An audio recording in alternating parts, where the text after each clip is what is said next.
everyone, it's A Ticket to Christ. Thank you for tuning back in. We are talking about grief. And of course, great place to look is the Psalms, right? So we're on Psalm 46. Talks about God is our refuge and strength, a very present help in trouble. Therefore will not we fear, though the earth be removed, and though the mountains be carried into the midst of the sea, though the waters thereof roar and be troubled, though the mountains shake with the swelling thereof, there is a river, the streams whereof shall make glad the city of God, the holy place of the tabernacles of the Most High. God is in the midst of her. She shall not be moved. God shall help her, and that right early. The heathen raged, the kingdoms were moved. He uttered his voice, the earth melted. The Lord of hosts is with us. The God of Jacob is our refuge. Okay, so we can pause there. And a lot of times in grief, depending on what you're grieving for, your strength can leave you. You can feel very weak. Like you don't have courage within you to cope or to face the day. Grief can also show up with fear of the future, fear of what's going to happen now, especially if there are knock-on consequences. To say you have a loved one who's dying, the knock-on consequences of being afraid of what life would be, what life is going to feel like without them. And so a lot of times the grieving process can even happen before the person actually dies, especially if it's a mother. You know, the loss of a mother is a huge loss. And, you know, that type of loss is shattering. And a lot of people have a hard time coping with something like that. But here we see that God is our refuge and strength.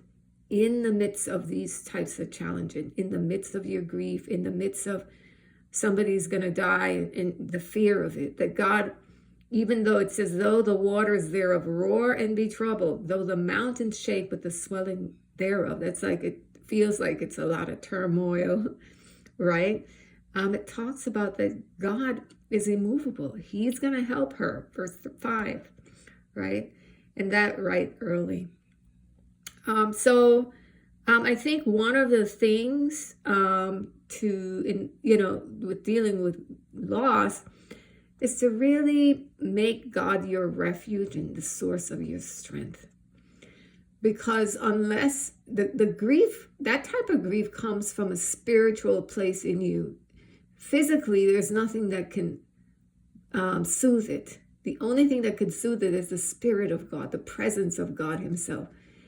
And him sending ministering angels, you know, that type of dread that can build up inside of you, maybe a distrust. You start feeling, God, can I trust you? Can I trust my life with you? And a faith failure can happen.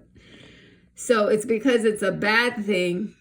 And so instinctively, humanistically, we can start feeling that we're not trusting God.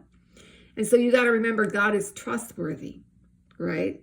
He is good. He loves you. He cares for you for every detail of your life. And he has made provision for you for every moment that you will go through. And he is standing there with the provision for you. And so cry out to God, you know, cry to him and cry out to him because he is your refuge and your strength, you know. And as you read this, focus on who God is, try to take your eyes off the grief and focus on who God is and his works and magnifying his presence so that you can, God is bigger than the pain. God can, needs to be bigger than the emotion that you're feeling. And the only way to do that is to force yourself to focus in on God, on his character, because that is going to also help. So, beloved, that is it from me. I hope this is helping in some small way or giving you food for thought. Have a great day. Take care.